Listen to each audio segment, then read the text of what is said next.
Innal hamdalillah nahmaduhu wa nasta'inuhu wa nastaghfiruh wa na'udzu billahi min shururi anfusina wa min sayyiati a'malina. Man yahdihillahu fala mudilla lahu wa man yudlil fala hadiya lahu. Asyhadu an la ilaha illallah wahdahu la syarika lah wa asyhadu anna Muhammadan abduhu wa rasuluh. Qala Allah Ta'ala, ya ayyuhalladzina amanu ittaqullaha haqqa tuqatih wa la tamutunna illa wa antum muslimun.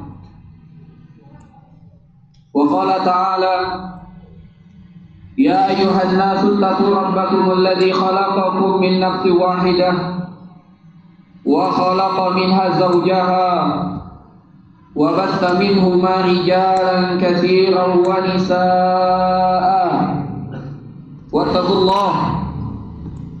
واتقوا الله الذي تساءلون به والأرحام إن الله كان عليكم رقيبا.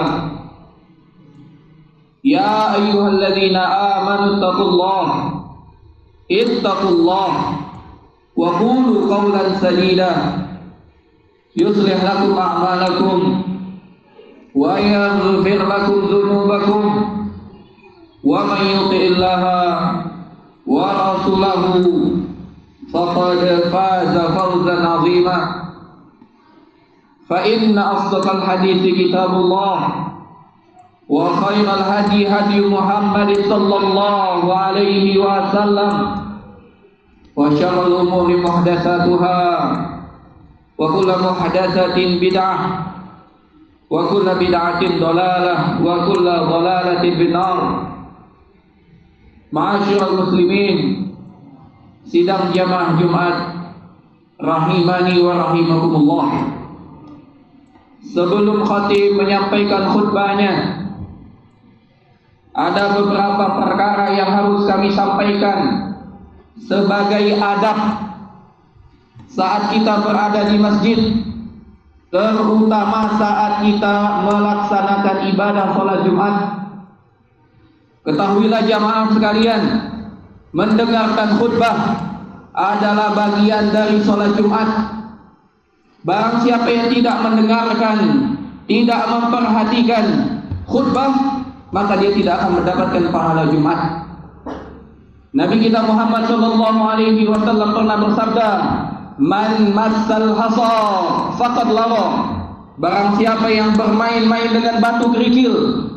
Kalau zaman kita sekarang alhamdulillah masjid bukan lagi di lantai, bukan lagi di tanah, namun telah di lantai, sehingga kita tidak dapatkan batu kerikil. Namun tantangan kita saat ini bukan hanya kerikil, tantangan kita adalah handphone. Khatib menyampaikan khutbah, jamaah memainkan handphone, faqad lagha, maka dia tidak mendapatkan apa-apa dari pahala Jumatnya.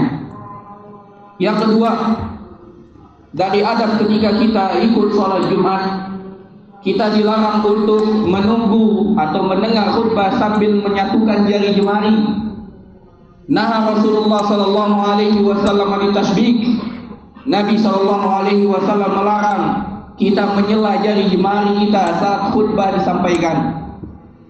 Jamaah sekalian rahimani wa rahimakumullah, yang ketiga, apabila ketika khutbah disampaikan kita datang ngantuk, maka Nabi sallallahu alaihi wasallam ataupun para sahabat mengajarkan kepada kita untuk bergeser, berpindah dari tempat duduk kita.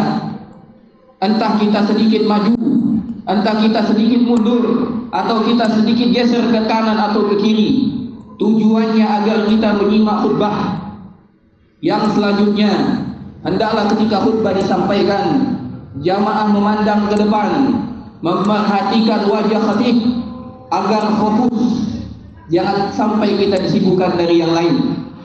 Jamaah sekalian rahimani wa rahimakumullah, ibadah sholat Jumat adalah ibadah rutin pekan, yang salah satu tujuan agung dan mulianya adalah untuk menyirami hati nurani kita. Tubuh kita butuh makan, butuh minum. Demikian juga hati. Demikian juga hati. Hati pun butuh dengan makanan. Dan makanan untuk hati jauh lebih utama untuk kita pentingkan daripada makanan jasad, makanan dan minuman kita. Dan ketahuilah, makanan hati adalah mengingat Allah Subhanahu wa ta'ala.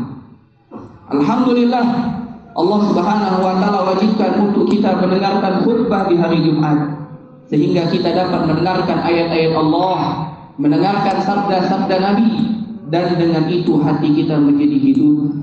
Ketahuilah, kalau badan kita tidak diberi makan, tidak diberi minum, maka jasad kita pun akan mati. Maka sebelum mati dia akan sakit.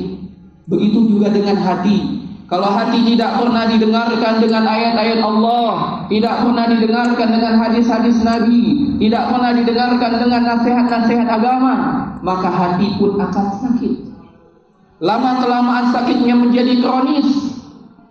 Alhamdulillah kalau sakit badan, kita punya rumah sakit banyak, salah satunya rumah sakit Bunda yang dapat membantu jamaah sekalian untuk berobat.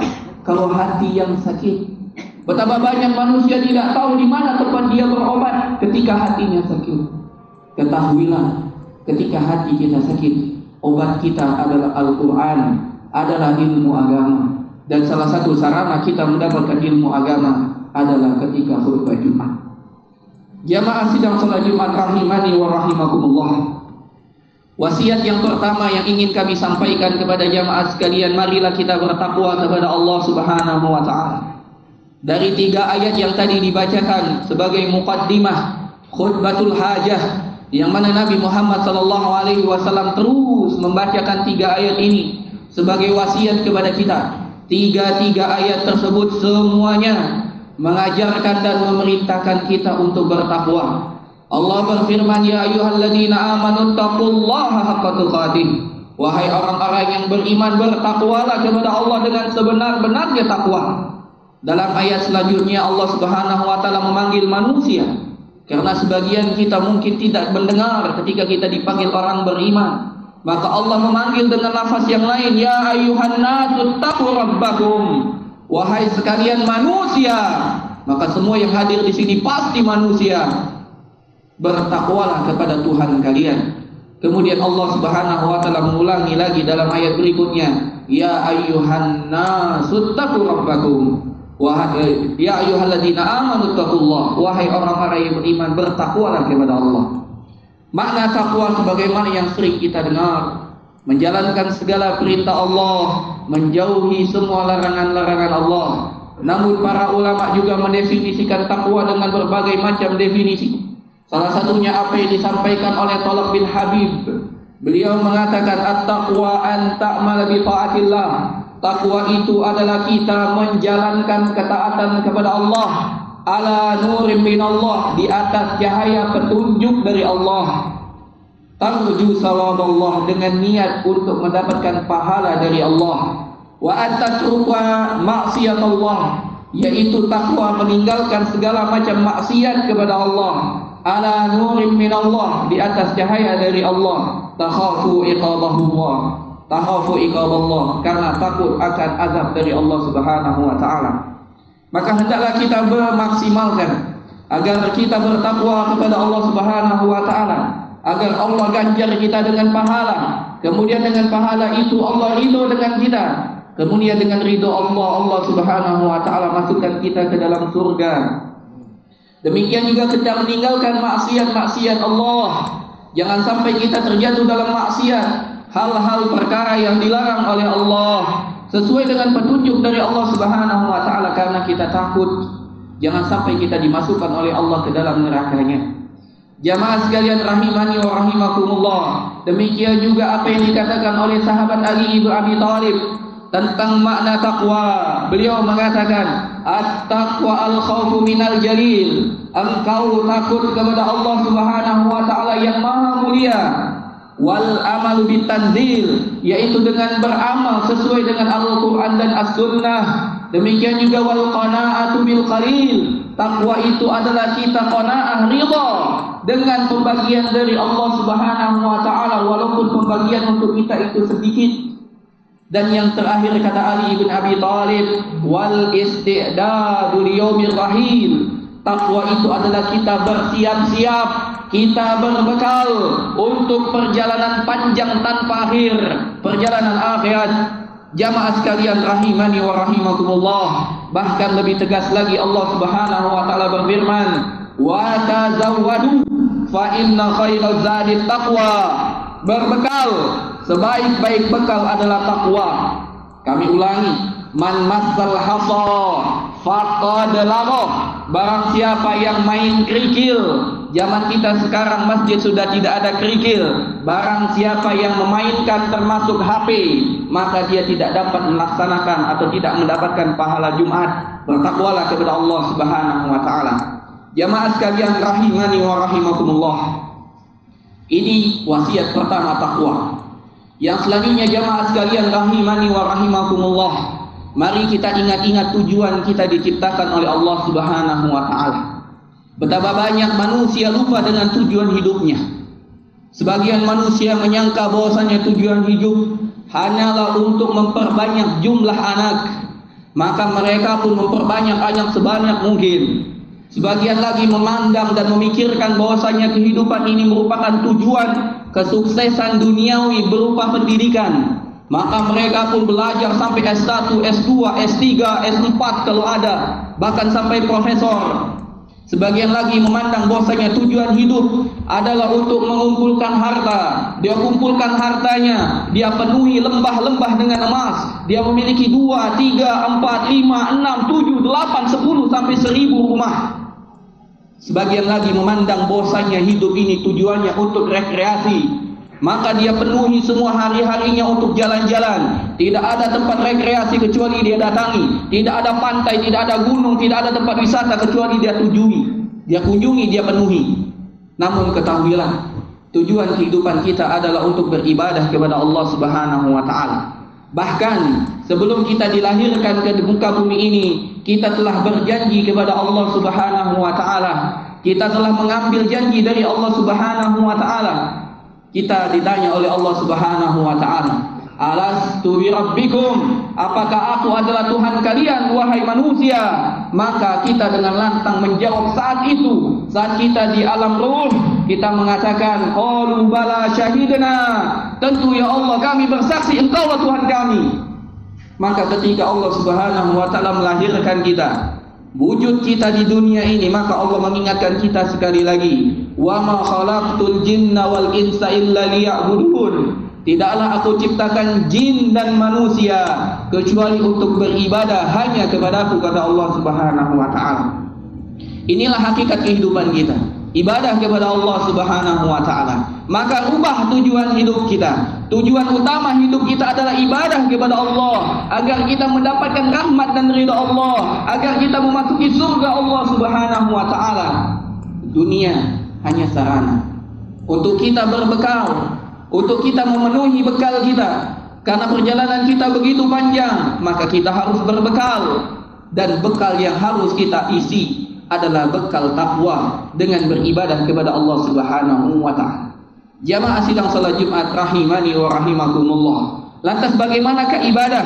Apa yang seharusnya kita lakukan dalam ibadah? Apakah ibadah itu sesuai dengan hawa nafsu kita, sesuai dengan yang bagus-bagus di pandangan kita, sebanyak-banyak yang kita suka? Kita ingin beribadah, maka kita melakukan amalan-amalan yang menurut pandangan kita bagus, yang menurut pandangan kita elok, yang menurut pandangan kita ini yang luar biasa. Maka ternyata Allah Subhanahu wa taala mengutus seorang rasul. Salah satu tujuannya adalah untuk membimbing kita dalam ibadah. Kemudian Allah Subhanahu wa taala menurunkan Al-Qur'an sebagai petunjuk untuk kita bagaimana cara kita beribadah. Maka Nabi SAW pun mengajarkan kepada kita segala sesuatu. Tidak ada satupun perkara yang dapat memasukkan kita ke dalam surga kecuali Rasul telah ajarkan kepada kita untuk kita amalkan. Tidak ada satupun perkara yang dapat memasukkan kita ke dalam api neraka kecuali Rasul telah peringatkan untuk kita tinggalkan dan jauhi. Bahkan lebih tegas lagi, Allah Subhanahu wa taala berfirman di dalam Al-Qur'an, di dalam surat Al-Mulk, Allah Subhanahu wa taala berfirman, "Alladzi khalaqal mauta wal hayata liyabluwakum ayyukum ahsanu amala." Dialah Allah yang telah menjadikan kehidupan dan kematian untuk menguji kalian, siapa di antara kalian yang paling bagus amalnya. Maka para ulama ahli tafsir pun mengatakan, apakah amalan yang paling bagus? Tahukah antum sekalian para jamaah, apakah amalan yang bagus? Ternyata amalan yang paling bagus itu ada dua syaratnya. Yang pertama adalah yang ikhlas, dilakukan semata hanya mengharapkan wajah Allah Subhanahu wa taala. Yang kedua, sesuai dengan ajaran dan petunjuk dari Rasul sallallahu alaihi wasallam. Ternyata amalan yang bagus bukanlah amalan yang semata banyak, semata mewah, bukan. Namun amalan yang bagus adalah amalan yang ikhlas dan sesuai petunjuk Nabi Muhammad SAW. Walaupun itu sedikit, walaupun itu terkesan mudah. Jamaah sekalian rahimani wa rahimakumullah. Dalam sebuah hadis, Nabi Muhammad SAW pernah bersabda, maukah di antara kalian pergi sewaktu ke padang pasir atau ke padang gurun, kemudian di padang tersebut dia mendapati satu dan dua onta yang dapat dia bawa pulang? Maka sahabat pun mengatakan, tentu ya Rasulullah, kami pasti mau. Maka Nabi SAW mengatakan, tidaklah seorang keluar dari rumahnya, kemudian datang di masjid, kemudian membaca satu ayat dari Al-Quran, maka baginya lebih baik daripada seekor onta. Kemudian dia membaca dua ayat Al-Quran, maka itu lebih baik daripada dua ekor onta. Dan sebanyak ayat yang dia baca dari Al-Quran, sebanyak itulah pahalanya dan jauh lebih baik daripada unta-unta yang mereka kumpulkan. Subhanallah. Membaca Al-Quran dipandangkan kita adalah ucapan atau bacaan yang begitu sepele. Kita membaca Bismillahirrahmanirrahim, Alhamdulillahirabbil alamin, Ar-Rahmanirrahim sampai akhir ayat waladdallin. 7 ayat kita baca. Ternyata 7 ayat itu ketika kita baca dengan ikhlas sesuai dengan petunjuk Nabi Muhammad SAW, itu lebih baik daripada 7 unta. Lebih baik daripada 7 unta. Oleh karena itu jamaah sekalian, marilah kita isi hari-hari kehidupan kita, niatkan untuk beribadah kepada Allah, dan ibadah kita tidak akan pernah mampu untuk mengamalkannya kecuali sesuai dengan petunjuk Rasul sallallahu alaihi wasallam dan juga ikhlas. Mari kita belajar bagaimana cara ikhlas, dan mari kita belajar bagaimana cara beribadah sesuai dengan petunjuk Nabi Muhammad sallallahu alaihi wasallam. Aku lu tasma'un wa astaghfirullah li wa lakum.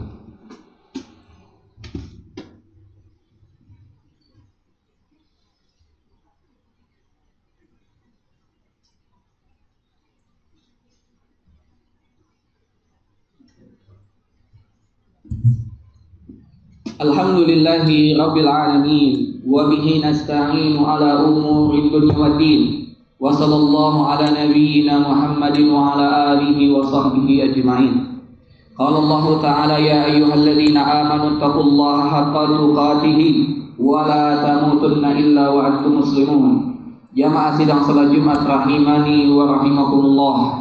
Betapa banyak manusia rela berkorban, menghabiskan harta, menghabiskan waktu, menghabiskan tenaganya untuk mendapatkan kehidupan yang senang di dunia. Namun betapa banyak manusia lalai untuk mempersiapkan mati enak. Kita hanya berpikir hidup enak, padahal kehidupan di dunia adalah kehidupan yang sangat singkat. Allah Subhanahu wa ta'ala berfirman di akhir surat An-Nazi'at, illa ashiyatan aw duhaha. Kehidupan dunia ini bagaikan sepenggal di waktu pagi atau sepotong di waktu sore.